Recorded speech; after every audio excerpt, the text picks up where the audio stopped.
जोपर्यंत डाएटवर कंट्रोल येत नाही तोपर्यंत व्यायामाचा उपयोग होत नाही.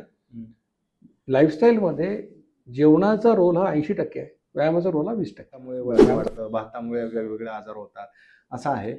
तर भाताबद्दल काय स्टँड असायला पाहिजे? महिलांमध्ये वजन वाढण्याचे 2 जे फेजेस आहेत, एक म्हणजे मासिक पाळी यायला सुरुवात होते तेव्हा हार्मोनल डिस्टर्बन्समुळे वजन वाढतं, आणि मेनोपॉज म्हणजे जेव्हा मासिक पाळी जाते त्या 5 वर्षामध्ये देखील त्यांचं वजन वाढतं. तर या 2 काळामध्ये त्यांनी जर स्वतःकडे लक्ष दिलं आणि मी सांगितलेले पदार्थ टाळले, हे जास्त कॅलरीजवाले, आणि जीवनशैली काटेकोरपणे केली आणि व्यायाम केला, तर मला वाटतं ही अडचण दूर होईल. सगळ्यात महत्त्वाची गोष्ट, हा जो मनातला गैरसमज लोकांचा असतो की मी काही पण खाईन आणि व्यायाम करून ते खर्च करेन, असं आयुष्यात कधीही होऊ शकत नाही. कारण नॉनव्हेज खाण्याची काहीच अडचण नाही आहे. जग 80% जग नॉनव्हेज खातं. त्याच्यामुळे नॉनव्हेज खाण्याचा प्रॉब्लेम, नॉनव्हेजमध्ये प्रोटीन्स आहेत आणि फॅट्स आहेत, या दोन्हीचं काही नुकसान नाही खाल्ल्यात. सिक्वेन्स सांगितलेला अन्नपदार्थ खा आणि त्यानंतर नॉनव्हेज खायला काही अडचण नाही. नॉनव्हेजमुळे वजन वाढतं असं काही नाही. कार्बोहायड्रेट्समुळे वजन वाढतं, साखरेमुळे वजन वाढतं, ते कमी करा. सांगता येईल की जी सीझनल फळं तुमच्या भागात मिळतात ती खायला तुम्ही हरकत नाही. बरोबर. पण दुसरी महत्त्वाची गोष्ट असते की फळं खाणं हे आरोग्यासाठी काही फार चांगली गोष्ट नाही. कारण फळामध्ये फ्रुक्टोज नावाची एक साखर असते. बरं. आणि फ्रुक्टोज साखर ही फक्त तुमच्या यकृतामध्ये मेटाबॉलाइज होते, दुसऱ्या कुठल्याही पेशी त्याला वापरू शकत नाही. डाएट प्लॅन पॉप्युलर होण्याचं कारण असं आहे की मुळात तो डाएट प्लॅन नाही आहे, जीवनशैली आहे. बरं. आणि कसं होतं की डाएट म्हटल्यानंतर तुम्ही अमुक खाऊ नका, तमुक खाऊ नका, किंवा बाजारातून काहीतरी वेगळ्या अशा विचित्र गोष्टी आणा, असं सांगण्याकडे कल खूप डाएटचा आहे. सर, आता तुम्ही आहार किती वेळा घ्यावा ते सांगितलं, पण आहारामधनं पूर्णपणे वजन जर कमी करायचं असेल तर कुठले पदार्थ मोस्टली टाळायला पाहिजे?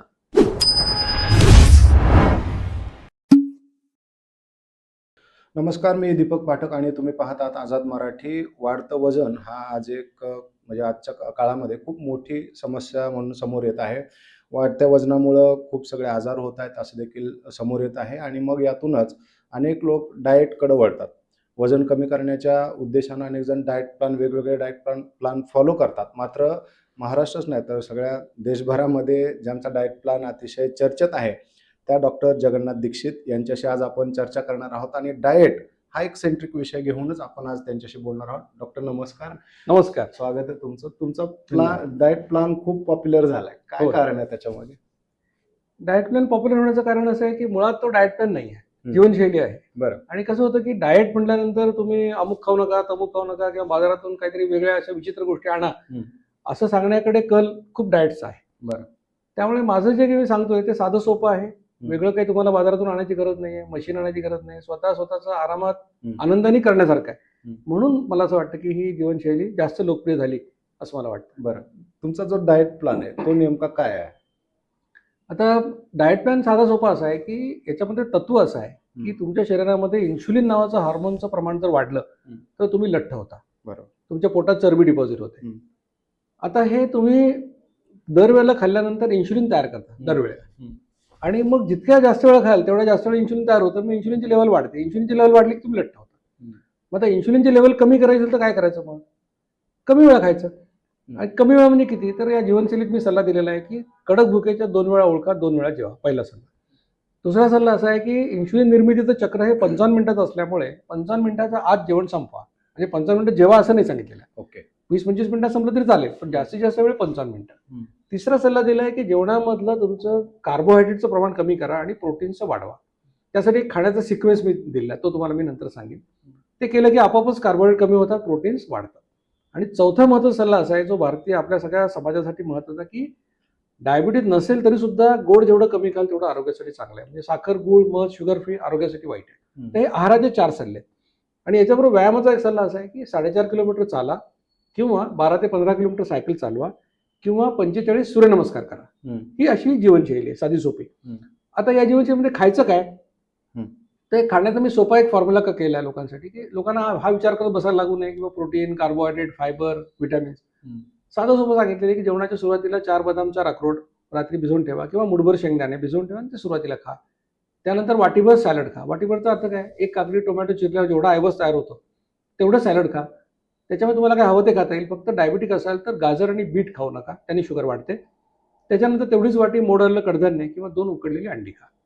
आणि हे 3 पदार्थ खाऊन झाल्यानंतर जी काही भूक आहे ते तुम्हाला जे काही आवडत असेल ते खा. कोणाला भाकरी आवडते त्यांनी भाकरी खावी, पोळी आवडते त्यांनी पोळी खावी, भात खायचा तर भात खावा, असं काही नाही. एवढंच काय, घरामध्ये तुम्ही 4 लोक आहेत आणि पिझ्झा मागवला, तुम्ही 4 तुकडे करता, तुमचा तुकडा तुम्ही त्या 55 मिनिटात खाऊ शकता. म्हणजे मन मारायची गरज नाहीये. बरं. जे हवं ते खा, फक्त डायबिटीसवाल्यांनी गोड खायचं नाही आणि फळं खायची नाही. बरं. हे झालं जेवताना काय खायचं. हं. आणि 2 जेवणांच्या मध्ये आता भूक लागते. तुम्ही सध्या आज माझं ऐकलं आणि उद्यापासून 2दा जेवायला सुरुवात केली, हं. तर मध्ये तुम्हाला डोकं दुखेल, थोडं हं. अशक्तपणा वाटेल. तर मग काय करा तुम्ही, तुम्हाला 3 पदार्थ आहेत की कोणी घेऊ शकतं, त्याला काही अडचण नाही. पाणी सगळ्यात पहिलं, दुसरं घरी बनवलेलं पातळ ताक, हं. 2 चमचे दह्यात ग्लासभर ताक बनवा. हं.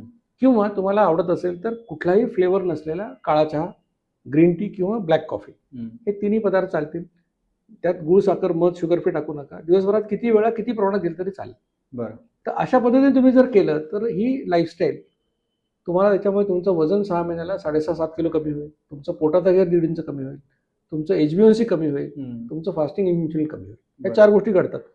ही लाईफस्टाईल टाईप 1 डायबिटीसच्या लोकांसाठी नाही. हं. ज्या मुलांमध्ये इन्शुलिन तयारच होत नाही, हं. त्यांना उपयोग होत नाही. दुसरं म्हणजे गरोदर आणि स्तनदा माता जे मुलाला अंगावर पाजतात, त्यांनी मूल 9 महिन्याचं होईपर्यंत ते करायचं नाही. हं. आणि 18 वर्षाखालची मुलं, त्यांना याची गरज नाही. बरं. तर हे 3 सोडून बाकी सगळे लोक हे करू शकतात. टाईप 2 डायबिटीसच्या लोकांनी करण्यापूर्वी माझ्या समन्वयकाचा सल्ला घ्यावा, हं. मगच करावं. मनाने करायला जाऊ नये. कारण गोळ्या 3 वेळा घेत असाल, माझं ऐकून 2दा जेवायला लागाल, तर साखर कमी होईल, चक्कर येईल, कुठेतरी पडाल, धडपडाल रस्त्यात. हं. त्याला मी जबाबदार नाही. नाही. तर अशा पद्धतीने ही जीवनशैली आहे. बरं. डॉक्टर, आता अनेक जण काय करतात, वजन कमी करण्यासाठी ना 2 हं. टाईम, तुम्ही तुमच्या पण बोलण्यातनं आला तो विषय, की 2 टाईम जेवायला पाहिजे. पण अचानकपणे असं 2 टाईम जेवायला सुरुवात करताना अनेक अडचणी येतात. आणि जर का समजा खरंच 2 टाईम जेवण करायचं असेल, तर नाश्ता स्किप करण्याबद्दल पण एक खूप चर्चा असते. तर नाश्ता स्किप करून हे 2 टाईम जेवणाचं जे हं. तुमचं जे शेड्यूल सांगताय तुम्ही, तर ते कसं केलं जाऊ शकतं? हां, तर याच्यामधला हा गैरसमज जो आहे ना, की नाश्ता किंवा लंच, डिनर हे शब्द आपण दिलेले आहेत. हं. आम्ही काय म्हणतो, आमच्या जीवनशैलीमध्ये पहिलं जेवण, दुसरं जेवण, हं. असा आम्ही शब्द वापरतो. हं. बरं, मी तुम्हाला काय सांगितलेलं आहे, की कडक भुकेच्या 2 वेळा ओळखा, 2 वेळा जेवा. मी काय असं म्हटलेलं नाही की 12ला जेवा. मी असं म्हणतो, तुम्हाला 9ला भूक लागते, 9ला जेवा. हं. आता बरेच लोक असे असतात की ज्यांना, आता मला सकाळी कधी भूक लागली नाही, हं. मला 12-1लाच भूक लागते. तर मी उगीचच्या उगीच जर नाश्ता केला 9 वाजता, तर ते अन्न पचणार नाही माझं. ओके. आणि ज्याला जर भूक लागत असेल आणि तरी त्यांनी खाल्लं नाही, तर हं. त्याला ॲसिडिटी होणार आहे. बरं. म्हणजे फिजिओलॉजिकली आपल्याला भुकेच्या वेळेला जेवणं हे नॅचरल आहे. म्हणून मी काय तुम्हाला स्किप करायला सांगत नाहीये की ब्रेकफास्ट करू नका. हं. भूक लागत असेल त्यावेळेला तुम्ही जेवून घ्या, असं माझं म्हणणं आहे. तुम्ही त्याला ओके. ब्रेकफास्ट म्हणा, मी त्याला पहिलं जेवण म्हणतो. एवढाच ओके. फरक आहे. बरं. त्याच्यामुळे अडचण काही नाही. सर, आता तुम्ही आहार किती वेळा घ्यावा ते सांगितलं. पण आहारामधनं पूर्णपणे वजन जर कमी करायचं असेल, तर कुठले पदार्थ मोस्टली टाळायला पाहिजे? हां. तर आहारात टाळण्याचे पदार्थ म्हणजे काय? ज्या पदार्थामध्ये साखर जास्त आहे, ज्या पदार्थामध्ये मीठ जास्त आहे, ज्या पदार्थामध्ये तेल तूप जास्त आहे, हं. हे जास्त कॅलरीजवाले पदार्थ हे टाळायला पाहिजेत. तुम्ही जास्त प्रोटीन्स खायला पाहिजेत. म्हणजे तुम्ही जर नॉनव्हेज खात असाल तर चिकन, मटण, फिश चांगली गोष्ट खायला. तुम्ही जर व्हेजिटेरियन असाल तर मोडलं कडधान्य आहे, डाळी आहे, उसळ आहे, हं. सोयाबीन आहे, हे तुम्ही जास्त खायला पाहिजे. पनीर खाऊ शकता.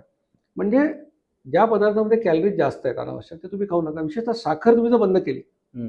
जरी डायबिटीज नसेल तरी तुमचं वजन कमी व्हायला फार मदत होते. हं. फटाफट वजन कमी होतं, हं. साखर कमी केली. आणि बाकी जेवणामध्ये तुम्ही पोळी, भाकरी, भात कमी करा हं. आणि मोडालेलं कडधान्य आणि या गोष्टी वाढवा.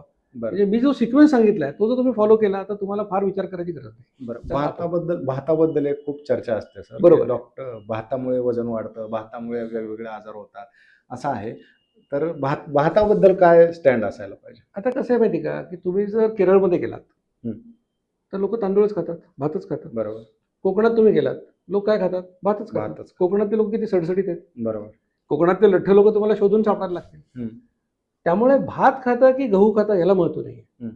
तुम्ही किती कष्ट करता आणि किती वेळा खाता तुम्ही, हे फार बरोबर. महत्वाचं आहे. बरोबर. तर तुम्ही जर 2 वेळा खायला सुरुवात केली आणि मी सांगितलेला सिक्वेन्स फॉलो केला, त्याच्यानंतर भात खा, पोळी खा, त्याने काही फरक पडत नाही. बरं.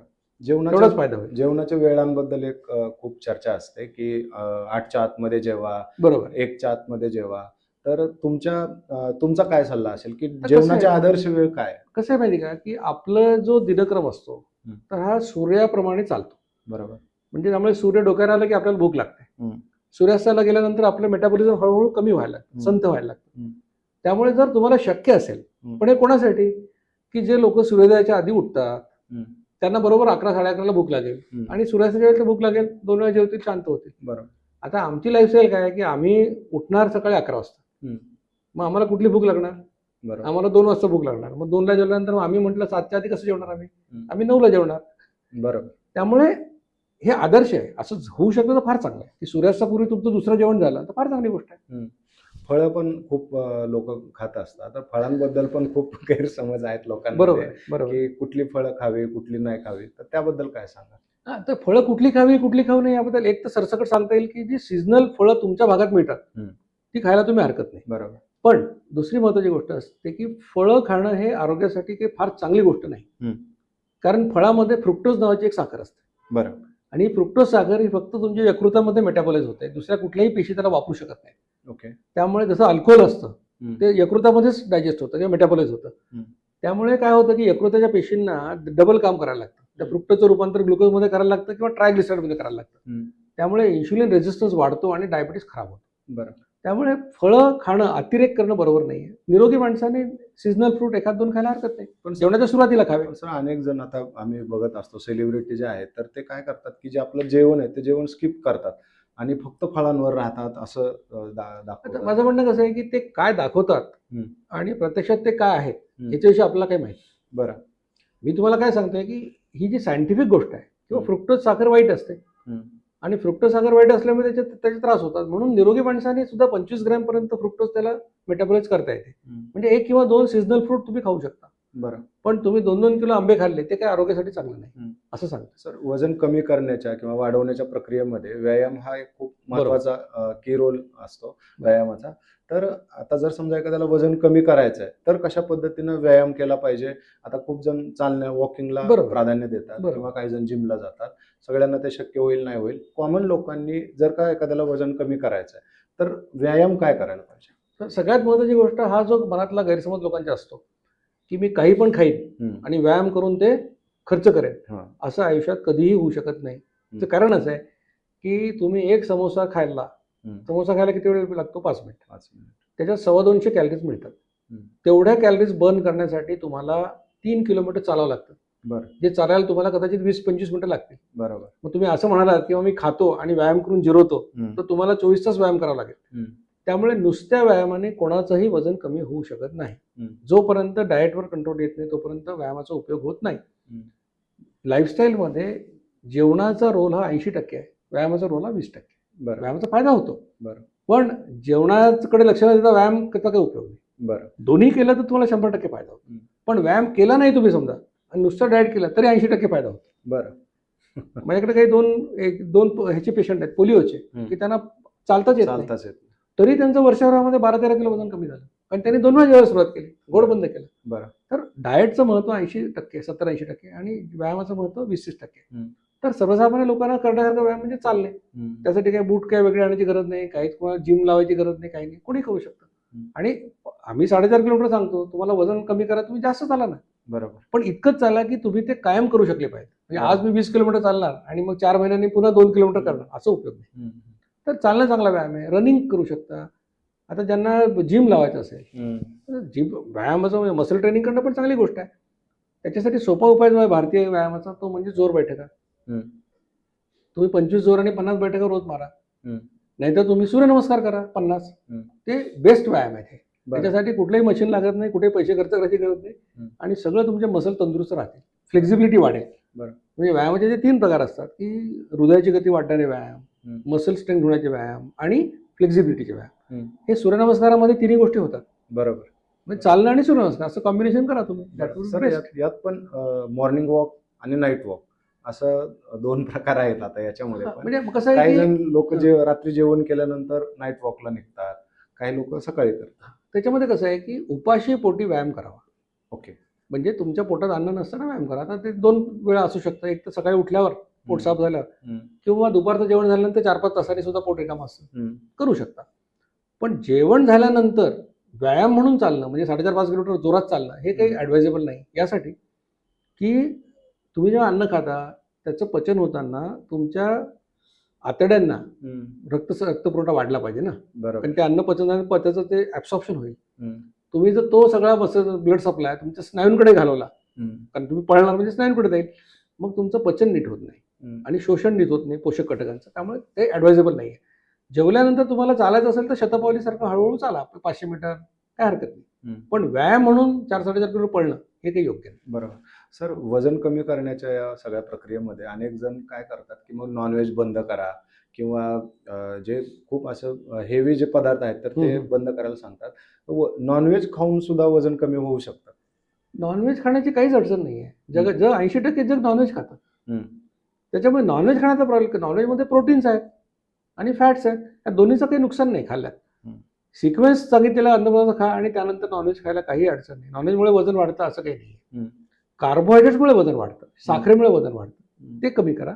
बाकी नॉनव्हेजला काही अडचण नाही. खात असाल तर तुम्ही खा. सर, मोस्टली हॉटेलमधले जे पदार्थ आहेत, ते पदार्थ आता कितीही टाळायचं म्हटलं तरी हॉटेलिंगचं प्रमाण खूपच वाढलेलं आहे बरोबर. लोकांचं. तर हॉटेलमधले पदार्थ खाताना काय काळजी घ्यायला पाहिजे? हॉटेलमध्ये पदार्थ खाताना तुम्ही अशी काळजी घ्या की जेवणाच्या सुरुवातीला तुम्ही सॅलड व्यवस्थित मागून घ्या. ओके. सॅलड मागून घ्या. आणि आता बऱ्याचशा हॉटेलमध्ये तुम्हाला मोडलेले कडधान्य वगैरे पण मिळतात. हं, उकडलेले अंडी कुठेही मिळू शकतात. हं. म्हणजे इतर काही खायच्या आधी तुम्ही हे मी सांगितलेले 3 पदार्थ, उकडलेले शेंगदाणे मिळतात. शेंगदाणे, सॅलड, मोडलेलं कडधान्य किंवा अंडी खान मग तुम्हाला काय ऑर्डर द्यायची द्या, खा. बरं. सर, तुमच्या बोलण्यात दोनदा सॅलडचा विषय आला. सॅलड एवढं का महत्वाचं आहे? नाही, सॅलडमध्ये तुम्हाला फायबर मिळतं, सॅलडमध्ये तुम्हाला व्हिटॅमिन्स, मिनरल्स मिळतात. ओके. त्यामुळे सॅलड योग्य खाणं. पण आपले बरेचसे लोक सॅलड खातच नाही. बरं. भाज्या खायच्या म्हणजे लोक बटाटे आणि कांदे हं. हीच भाजी खाणार लोक आहेत बरेचसे. बरोबर. पालेभाज्याही खात नाही. बरं. म्हणून सॅलड, काकडी, टोमॅटो हे सगळे पदार्थ खाणं आवश्यक आहे शरीरासाठी. सर, आता पाहिलं आपण तर मुली खूप वजन असं कमी करण्यासाठी प्रयत्न करत असतात. बरोबर. मला दोन्ही कारणं सांग. म्हणजे एक वजन का वाढतंय? मुलींचं जे मोस्टली प्रमाण आहे, तर त्याच्यात जास्त आहे असं माझ्या एका रिसर्च रिपोर्टमध्ये आलं होतं. तर मी ते वाचलं होतं. आणि जर कमी करायचं असेल, पुरुषांनी काय करावं किंवा महिलांनी काय करावं, मुलींनी काय करावं? तर करावं काय हे तर दोघांसाठी मी सांगितलेली जीवनशैली दोघांनी फॉलो केली तर दोघांचे वजन कमी होणार. तर महिलांमध्ये वजन वाढण्याचे 2 जे फेजेस आहेत. हं. एक म्हणजे मासिक पाळी यायला सुरुवात होते, तेव्हा हार्मोनल डिस्टर्बन्समुळे वजन वाढतं. हं. आणि मेनोपॉज म्हणजे जेव्हा मासिक पाळी जाते त्या 5 वर्षामध्ये देखील त्यांचं वजन वाढतं. हं. तर या 2 काळामध्ये त्यांनी जर स्वतःकडे लक्ष दिलं आणि मी सांगितलेले पदार्थ टाळले, हे जास्त कॅलरीजवाले, आणि जीवनशैली काटेकोरपणे केली आणि व्यायाम केला, तर मला वाटतं ही अडचण दूर होईल. आणि मासिक पाळीच्या वेळेला जे वजन वाढतं ते नंतर मासिक पाळी सुरू झालं की ते कमी पण होतं. बरं. पण वजन वाढण्याची कारणं पुरुष आणि स्त्रियांमध्ये सारखीच आहेत. जीवनशैलीमधला बिघाड, बरं. जास्त खाणे, कमी खर्च करणे, हाच मुख्य कारण आहे त्यासाठी. बरोबर. सर, आपण जो डाएट प्लॅन सांगता, तर त्याच्यामध्ये पाण्याचं काय महत्व आहे सर? पाणी किती प्यायला 2 पाहिजे? ते 4 लिटर पाणी दिवसभरात पिणं हे सेफ आहे. बरं. म्हणजे अगदी 10-12 लिटर पिणं पण काही योग्य नाही. हं. नॉर्मली कसं आहे की पाणी किती प्यावं, तर दिवसाला 1.25 लिटर ते 1.5 लिटर लघवी व्हावी. हं. लघवी करताना त्रास होऊ नये, जळजळ होऊ नये, गवताच्या रंगासारखी रंगाची लघवी व्हावी. असं होत असेल तर 2 ते 4 लिटर पाणी सेफ आहे. सर, काही जण ज्यावेळेला डाएट प्लॅन सुरू करतात, तर त्यांना अचानक कमजोरी वाटायला लागते. याच्या मागचे कारण काय आहे आणि म्हणजे असं का बरीचशी होतं? गोष्ट सायकोलॉजिकलच असते. म्हणजे आता तुम्ही 5-6 वेळा खात असाल आणि माझं ऐकून 2दा सुरुवात केली, तर ते ओके. आपल्याला खायला मिळत नाहीये. आता कसं पुढचं कधी मिळणार, ह्याच्यातून थोडंसं सायकोलॉजिकल लोक डिस्टर्ब होतात. बरोबर. बाकी त्याने असं फिजिओलॉजिकल काही त्याच्यामध्ये घडलेलं नसतं. जलद वजन करण्याचे अनेक जण उपाय शोधत असतात. शॉर्टकट. खूप शॉर्टकट शोधतात. तर हे बरोबर आहे का? आणि जर का समजा तुम्ही काय ॲडवाईस कराल, जर का वेगानं जर वजन कमी करायचं असेल? नाही, वेगाने वजन कमी करूच नाही. ओके. कुठलाही क्रॅश कोर्सने वजन कमी करायला गेलात तर केस गळतील, हं. त्वचेला सुरकुत्या पडतील, हं. आणि पुन्हा तुम्ही ते करू शकला नाही तर पुन्हा ते वजन वाढेल. त्यामुळे शॉर्टकट घ्यायची गरज नाहीये. तुम्ही लाईफस्टाईल फॉलो करा व्यवस्थित.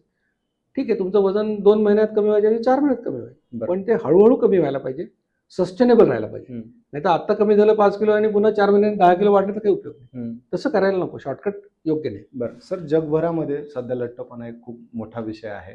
तर लठ्ठपणा हा कशा पद्धतीनं समस्या बनत चाललाय जगाच्या दृष्टीने? जगामध्ये तुम्ही बघायला गेलं तर आता म्हणजे प्रत्येक तिसरा माणूस जगभरात लठ्ठच आहे, पोट सुटलेला आहे. भारतात देखील आपण 1975 मध्ये लठ्ठपणात आपला 20वा नंबर होता.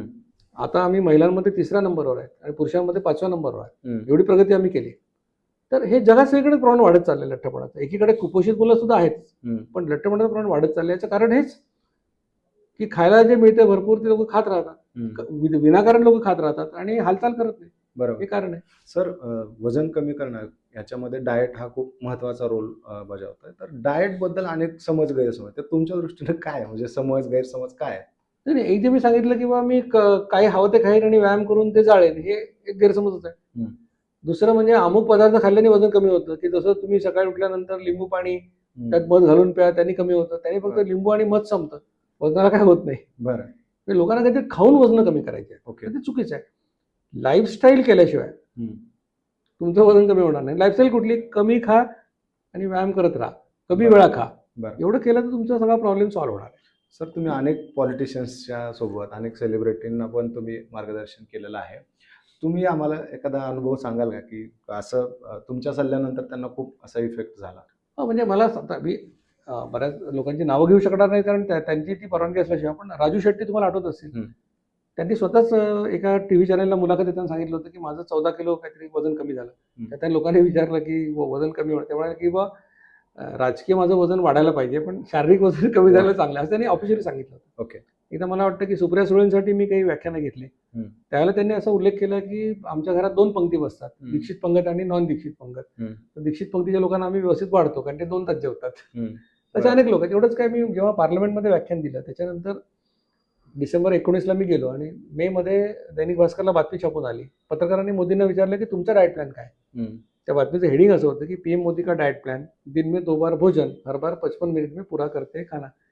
कदाचित पंतप्रधान सुद्धा ही लाईफस्टाईल फॉलो करतात असं दिसतंय. सर, पण अनेक जणांना इच्छा असूनही कंट्रोल होत नाही, भूक कंट्रोल होत नाही, किंवा एखादा पदार्थ खाण्याचा मोह त्यांना आवरता येत नाही. हे का होतं सर? हे कसं आहे की हे मनात आहे सगळं ना. म्हणजे तुम्ही जेव्हा महत्त्वाचं काम करत असता तेव्हा काही दिसलं तर तुम्हाला खावंसं नाही वाटत. तर तुम्ही हे मनाला ट्रेन करणं आवश्यक आहे. याच्यासाठी कुठला उपाय नाही, याच्यासाठी कुठलं औषध नाही. तुम्हाला लक्षात आलं पाहिजे याच्यामध्ये स्टेक्स इन्व्हॉल्व काय आहेत. म्हणजे मी जर असं नाही केलं तर मला काय होणार? उद्या डायबिटीस होईल. डायबिटीस झालं काय होईल? माझी किडनी फेल होतील, माझा पाय कापावा लागेल. हे सगळं डोळ्यासमोर आणलं करायचं माणूस थोडा इम्प्रूव्ह होईल. आणि तुमच्या बरोबरचे लोक तुम्ही तसे तयार केले.